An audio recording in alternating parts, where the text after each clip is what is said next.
She thought humiliating Evelyn Carter would impress the entire wedding hall.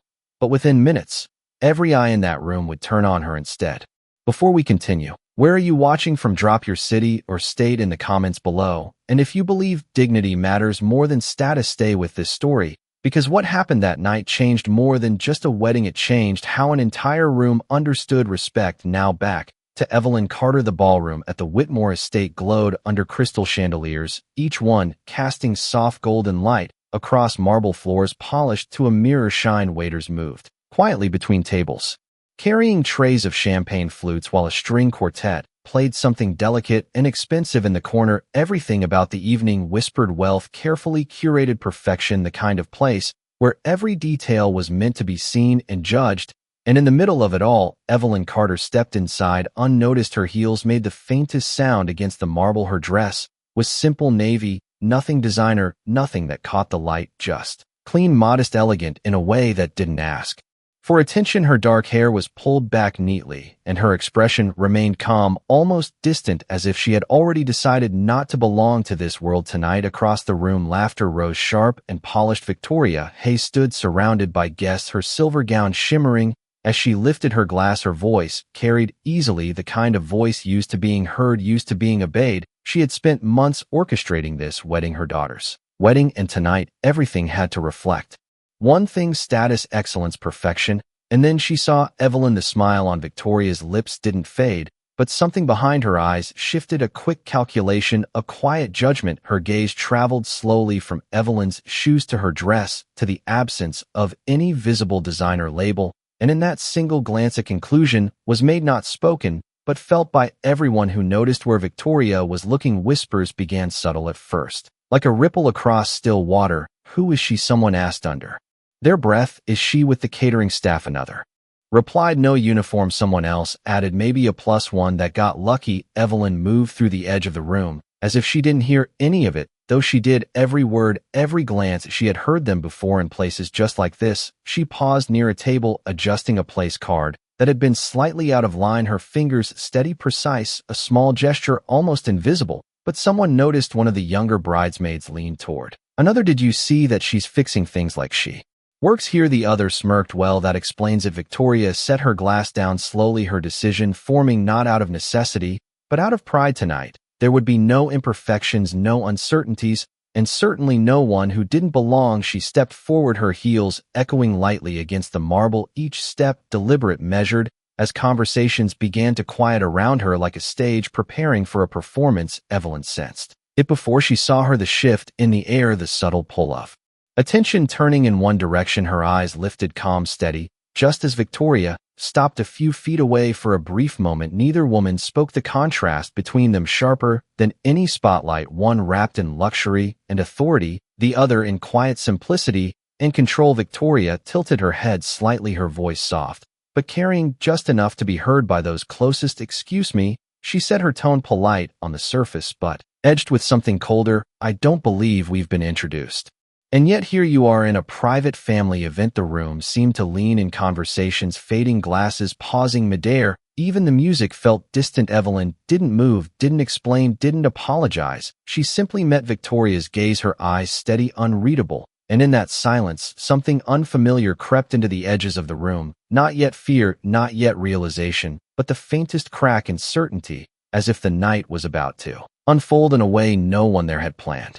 Victoria let the silence stretch just long enough for the attention to settle fully on them. Then she smiled again, but this time it was sharper, almost rehearsed. You see, we are keeping this evening very intimate, she said, her voice smooth as glass. Only close friends and family. Evelyn inclined her head slightly, as if acknowledging the statement without agreeing to it. I understand, she replied quietly, her tone even controlled, the kind of voice that did not compete for space, yet somehow held it. Victoria's fingers brushed lightly against the diamond bracelet on her wrist, a small habitual gesture as she studied Evelyn more closely. And who invited you? She asked. The question sounded polite, but it landed like a challenge. Around them, guests shifted subtly, chairs angled, bodies leaned closer, conversations paused entirely. Now even the waitstaff slowed their movement, sensing the shift. Evelyn's gaze did not waver. I am here, Because I was asked to be here, she said, simply. No elaboration, no apology. A faint murmur moved through the crowd. Someone scoffed under their breath.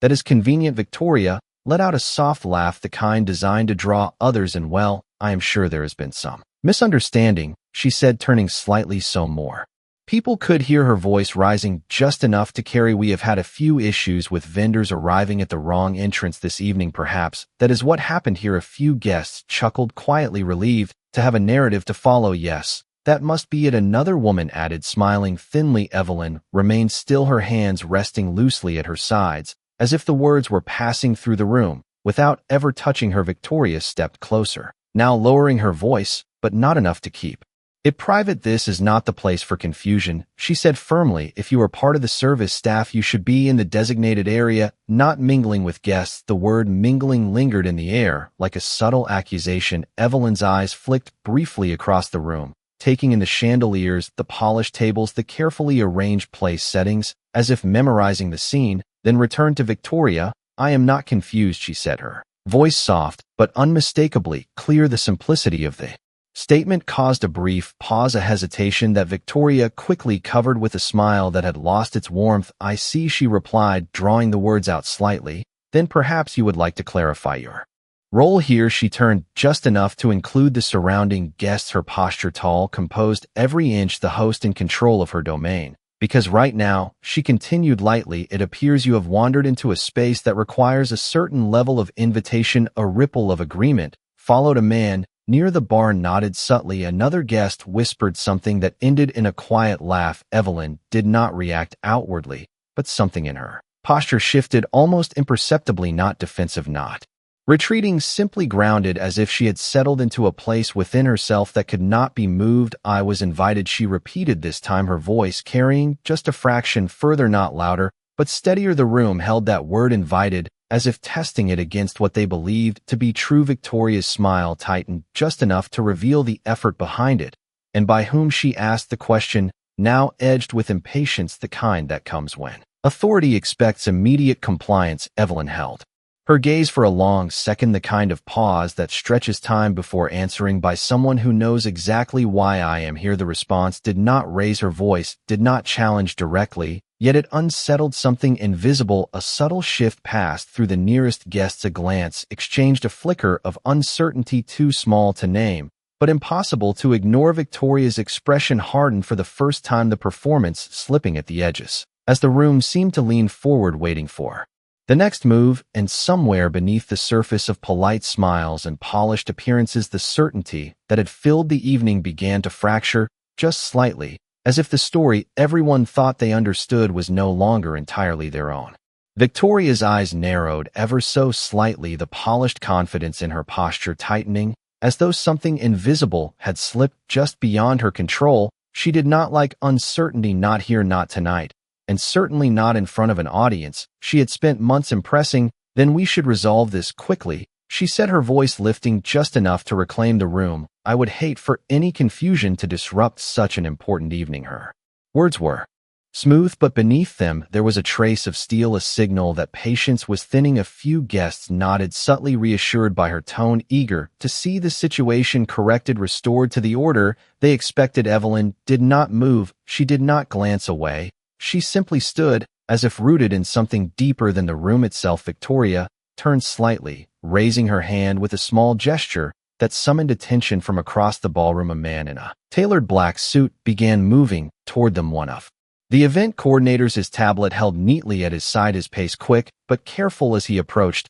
Yes, Mrs. Hayes, he said respectfully. Victoria gestured lightly toward Evelyn, her expression composed once again. This woman claims she was invited. I would like you to verify that. Immediately the coordinator hesitated just a fraction of a second, his eyes flicking toward Evelyn, then back to Victoria. Of course, he replied, quickly tapping at his tablet. The faint sound of his fingers against the screen seemed louder than it should have been in the quiet that had settled over the room. Names scrolled, lists updated, details checked, the kind of quiet verification that usually passed unnoticed. But tonight, every movement carried weight. Guests leaned in closer, pretending not to watch. While watching everything, Victoria crossed her arms loosely, her posture signaling control, her gaze fixed on the coordinator, as if willing the answer to confirm what she already believed. Beside her, a woman whispered this Is getting awkward, another responded. She should have just left. Evelyn heard them, all the words, the tone, the judgment. But her expression did not change. If anything, it softened slightly, not with submission, but with a kind of calm that made the tension around her feel louder. By contrast, the coordinator cleared his throat, his eyes narrowing slightly. As he scanned the screen again, his fingers paused, then moved once more, slower this time, more deliberate. Victoria noticed the shift immediately. While he said nothing, yet she prompted, her voice still pleasant, but edged now. The room seemed to hold its breath. Even the music in the background felt distant, as if it had stepped back to watch with everyone else.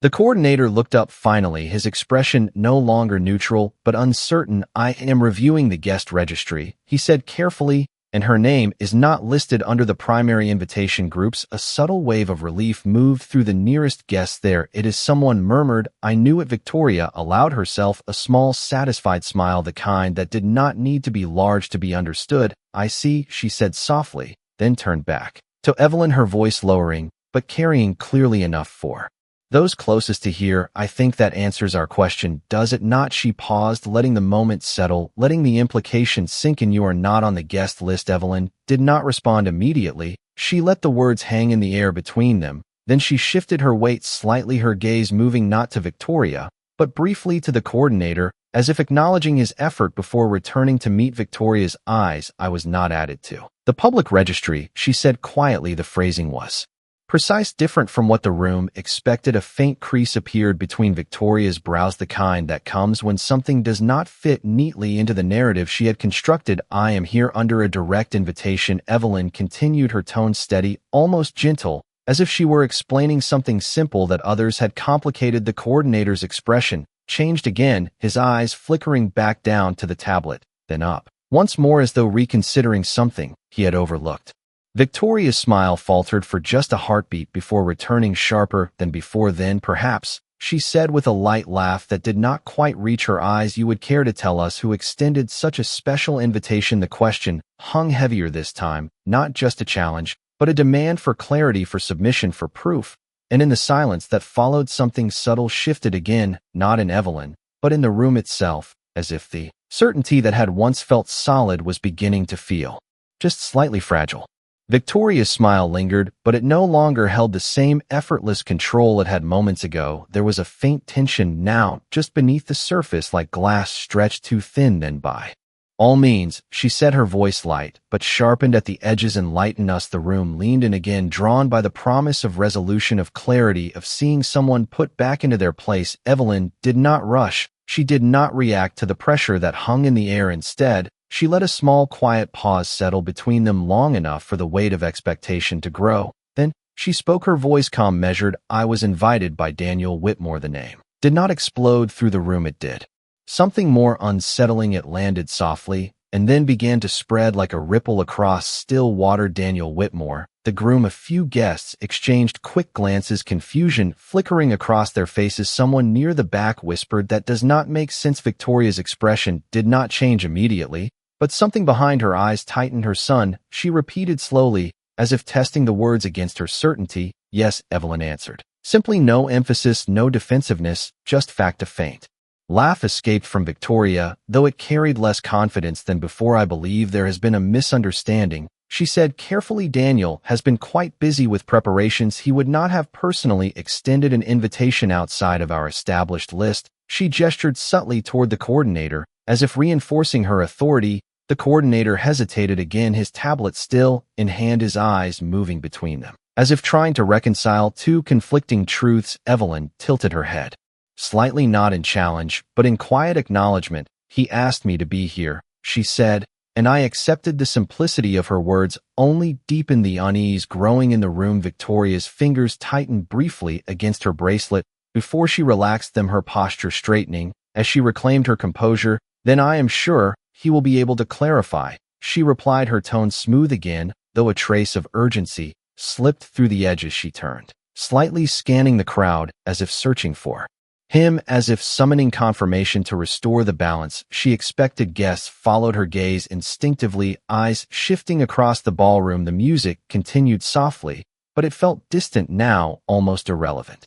To the moment, Evelyn remained still, her presence unchanged, unaffected by the shifting attention, as though she had already anticipated this moment, as though she understood something the rest of the room did not. Victoria exhaled lightly, then looked back at Evelyn, her smile returning, but thinner, now more controlled. Until he arrives, she said, perhaps it would be best if you stepped aside just for a moment. We can resolve this privately. There was a subtle emphasis on the word privately, an attempt to contain what had already become public. Evelyn's eyes did not leave hers. I am comfortable right here, she replied quietly. The refusal was not loud, not dramatic, but it carried a finality that made several nearby guests shift uncomfortably. A hush settled, heavier than before, the kind that signals something is about to change. The coordinator glanced again at his tablet, then back at Evelyn, as if reconsidering something more carefully this time, as if the situation no longer fit the simple explanation he had accepted moments earlier. Across the room, a door near the entrance opened softly, unnoticed at first. Then slowly heads began to turn, not because of noise, but because of presence, a subtle shift in attention, like the room itself recognizing something before anyone could name it. Victoria followed the movement, her expression tightening ever so slightly, as the certainty she had held all evening began to slip further from her grasp. And for the first time that night, there was a flicker of something unfamiliar in her eyes, not anger, not irritation, but the faintest hint of doubt, as the moment she had tried to control began to move beyond her reach. The subtle shift in the room became undeniable as Daniel Whitmore stepped fully into view, his presence quiet, yet commanding in a way that did not need to announce itself. Conversations that had not already stopped now faded completely. The string quartet faltered for just a fraction of a second before recovering, but the damage was done. The atmosphere had changed. Daniel's gaze moved across the room, quickly assessing, not with confusion but with a calm awareness, as though he had already anticipated what he was walking into. His eyes landed first on his mother, then slowly on Evelyn, and in that brief moment something unspoken passed between them, not surprise, not uncertainty, but recognition. Victoria straightened immediately, her smile returning with renewed effort. Daniel, she called out, her voice carrying a note of relief disguised as control. Perfect timing, darling. There seems to be a small misunderstanding. She gestured lightly toward Evelyn, as though presenting a problem already solved. This woman claims she was invited by you. Daniel did not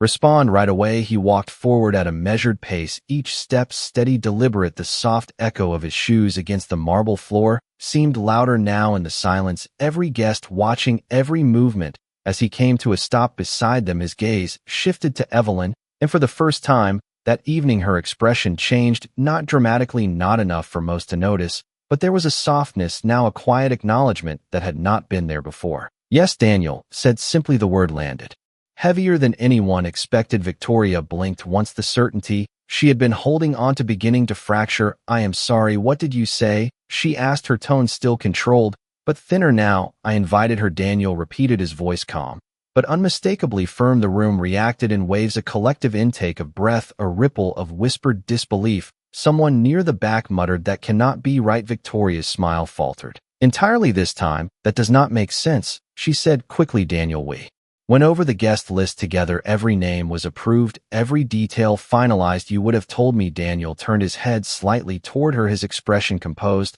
but no longer accommodating. I did tell you, he said quietly. You just did not listen. The words did not rise in volume, but they carried a weight that seemed to press down on the room. Victoria froze for a moment, the kind of stillness that comes when control slips. Unexpectedly, her eyes searched his face as if looking for something to correct the situation, to restore the version of reality she preferred. Daniel continued, his attention shifting back to Evelyn, his tone softening in a way that contrasted sharply with the tension surrounding them. I asked Evelyn to be here because this evening would not exist without her. The statement hung in the air, incomplete, yet powerful enough to disrupt every assumption that had been made. The coordinator lowered his tablet slowly, his earlier confidence replaced by a quiet realization that he had been part of something he did not fully understand. Guests exchanged looks, no longer certain of their earlier judgments, the narrative they had accepted so easily now unraveling piece by piece. Victoria opened her mouth to respond, but no words came immediately. For the first time that night, she was not leading the moment, she was trying to catch up to it. Daniel turned slightly, addressing the room. without raising his voice. "I think it is time everyone understood who she is," he said, the calm authority in his tone silencing even the faintest whisper. And as every eye shifted once more toward Evelyn Carter, the quiet woman who had stood alone just minutes ago, the balance of the entire evening began to tilt in a direction no one had expected. The silence that followed Daniel's words was not empty. It was heavy, filled with the quiet collapse of assumptions that had seemed unshakable just moments ago. Every eye in the room fixed on Evelyn Carter, not with dismissal now, but with something far more uncertain. Victoria's lips parted slightly, her breath caught between response and disbelief, as though the world she had carefully arranged was no longer following her script. Daniel took a slow step closer to Evelyn, his posture no longer that of a groom simply managing a situation, but of someone correcting a mistake that had gone too far. "You see," he continued, his voice steady, calm, the kind of calm that does not ask for attention, yet commands it. "Evelyn Carter is the reason this estate even exists." A faint murmur rippled through the crowd, subtle but unmistakable confusion layered with curiosity. Victoria's expression tightened, the words not yet fully landing. "What do you mean?" she asked, her voice quieter now, stripped of its earlier sharpness. Daniel glanced briefly around the room, as if acknowledging the audience that had gathered unintentionally around this moment, before returning his gaze to his mother. 5 years ago, he said, when this property was about to be sold and divided into commercial lots, when this entire place was on the verge of disappearing, it was Evelyn who stepped in. The coordinator's grip on his tablet loosened slightly, his attention now fully captured. Daniel continued, "She invested when no one else would. She restored the estate, preserved its history, ensured that it could become what it is today, a place for moments like this, a place for tonight." The room absorbed each word slowly, like a realization unfolding in real time. Guests who had stood confidently moments ago now shifted their weight, their earlier expressions replaced with something more cautious, more aware. Victoria blinked once, then again, as if trying to process a version of reality she had not prepared for. "That is not possible," she said softly, almost to herself. Daniel's gaze remained steady. "It is not just possible," he said, "it is the truth. And more than that," he added, his voice lowering slightly, "Evelyn is the primary partner behind the Whitmore Trust, the same trust that funded this wedding." The statement landed like a quiet echo that refused to fade. The chandeliers above seemed colder now, the light no longer warm, but revealing faces that had changed in an instant. The same guests who had whispered now fell silent completely, their earlier certainty dissolving into something closer to discomfort. Victoria's posture shifted almost imperceptibly, her shoulders no longer as squared, her stance no longer as anchored.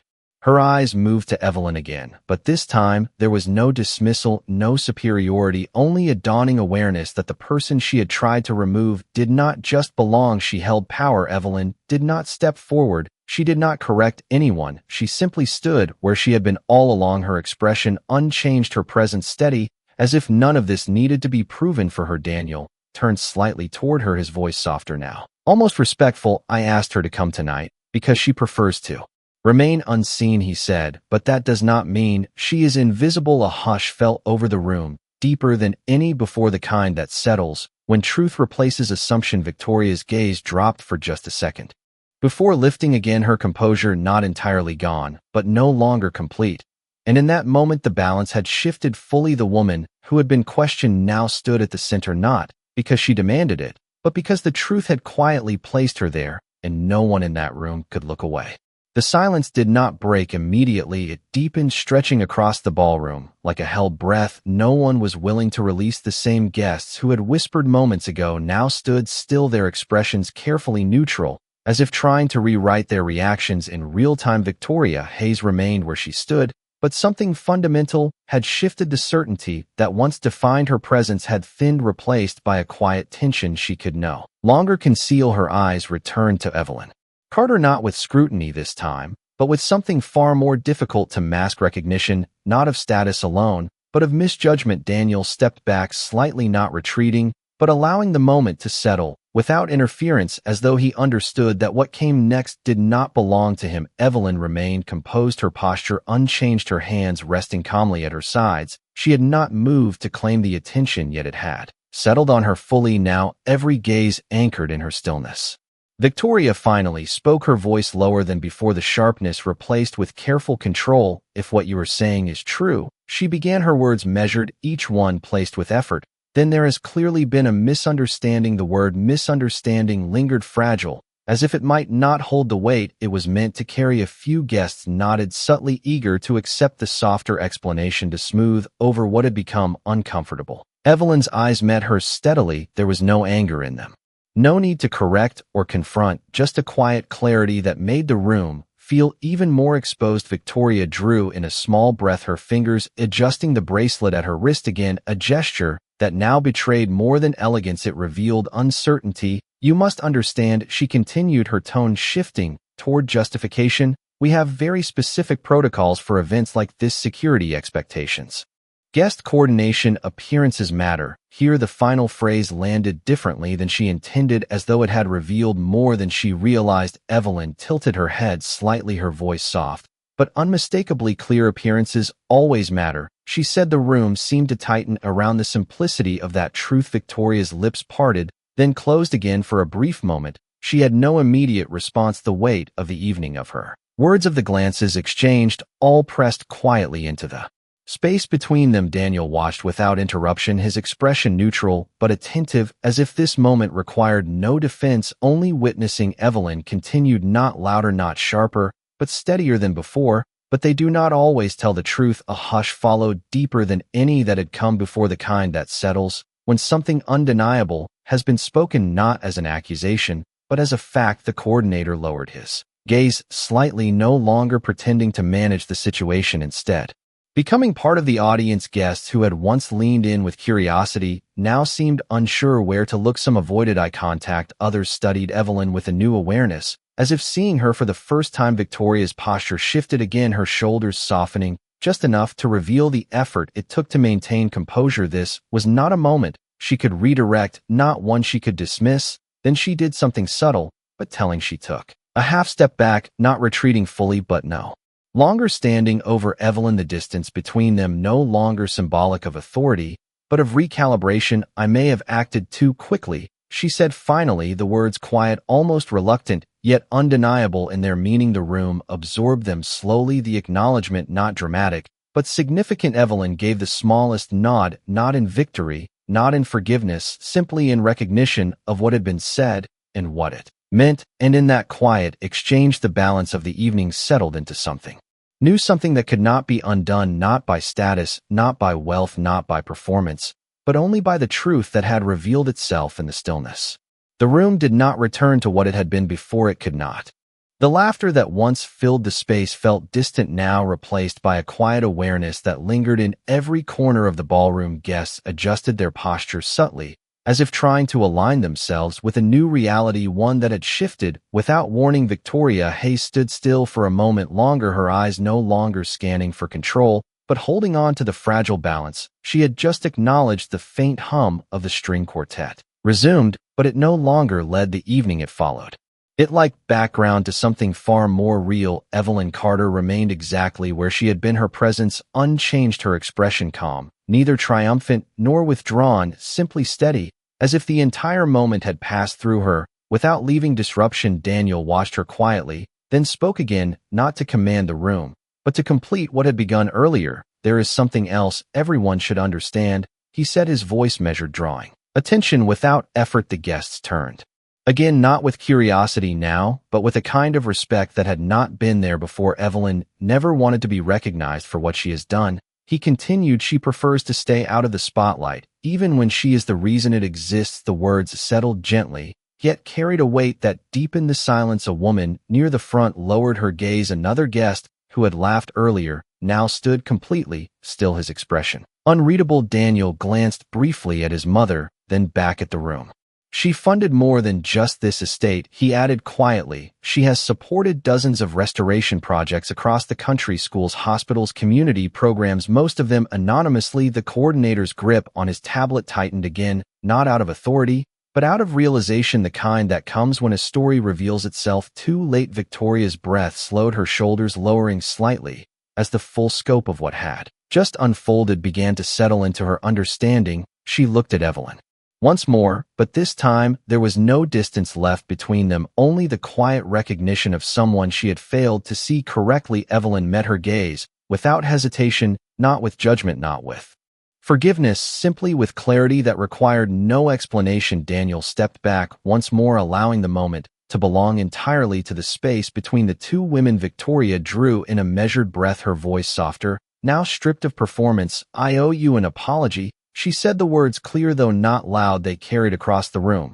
Without effort, I allowed assumptions to guide my actions, and I spoke, without understanding the truth. She paused, briefly, as if the weight of what she was saying needed to be fully acknowledged, not just heard. Evelyn's expression remained calm, her eyes steady as she listened. Victoria continued, her tone no longer defensive, but deliberate. "This evening was meant to celebrate family, and yet I failed to show the respect that should define it." The honesty in her voice shifted, something deeper in the room. Guests, who had remained silent now, seemed to absorb the moment, not as spectators, but as witnesses to something that could not be undone, only acknowledged.